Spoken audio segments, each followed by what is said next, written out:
All eyes now turn to Georgia, where the Senate runoff election between Senator Raphael Warnock and his Republican challenger, Herschel Walker, now just 8 days away. Early voting opened up in some counties beginning on Saturday. According to the latest poll by the American Association of Retired Persons, Senator Warnock currently holds a slight lead over Herschel Walker. The poll also shows that Georgia voters over the age of 50 will be critical in terms of their voting demographic in this upcoming runoff.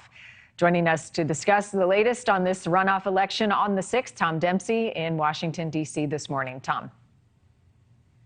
Good morning, Marty. Yeah, early voting is already underway in Georgia, and the latest data from the Georgia Secretary of State's office show over 180,000 ballots already cast in this race. And as far as the significance of all of this, if Democrats can pull out a win, that would give them a slight majority in the Senate. But if Republicans can pull out a victory, that makes things an even 50-50 split. So again, that's going to be something to watch for with this race. This special runoff all happening after neither Senator Raphael Warnock for the Democrats and his Republican challenger Herschel Walker, neither of them got 50% of the vote on Election Day. People in Georgia can now vote through December 6th, next Tuesday, for this runoff.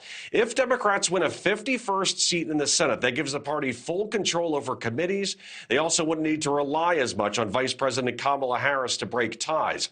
But millions of dollars continue to pour into the state for ads, showing just the significance of this race, with Warnock accusing Walker of lacking character and Walker accusing Warnock of bowing down to Democrats. And also, in a sign of just how significant this race could be, look no further than the campaign trail. In fact, this upcoming Thursday, former President Barack Obama will be in the state, in Atlanta specifically, to hold a Get Out the Vote rally with Senator Raphael Warnock. So again, lots to watch for with this special runoff election, Marni. Yeah, Tom. And what are some of the other implications in terms of the impact it could have on Congress, the result of this race?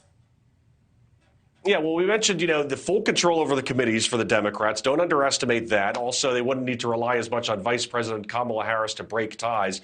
Another interesting part of it all is, Democrats, Senator Joe Manchin and Senator Kyrsten Sinema from Arizona, both of them are kind of wild cards for Democrats, and they have some special negotiating power because of that status. But, the more seats Democrats can win, and even if it's a slight majority that they have in the Senate, that gives Manchin and Sinema kind of less negotiating power if they were to defect from the party. Marni. Yeah, it is an important race at that. All right, Tom Dempsey, thank you. Thank you for watching. Go to newsnationnow.com to find NewsNation on your television provider. And don't forget to click the red subscribe button below to get more of NewsNation's fact-driven, unbiased coverage.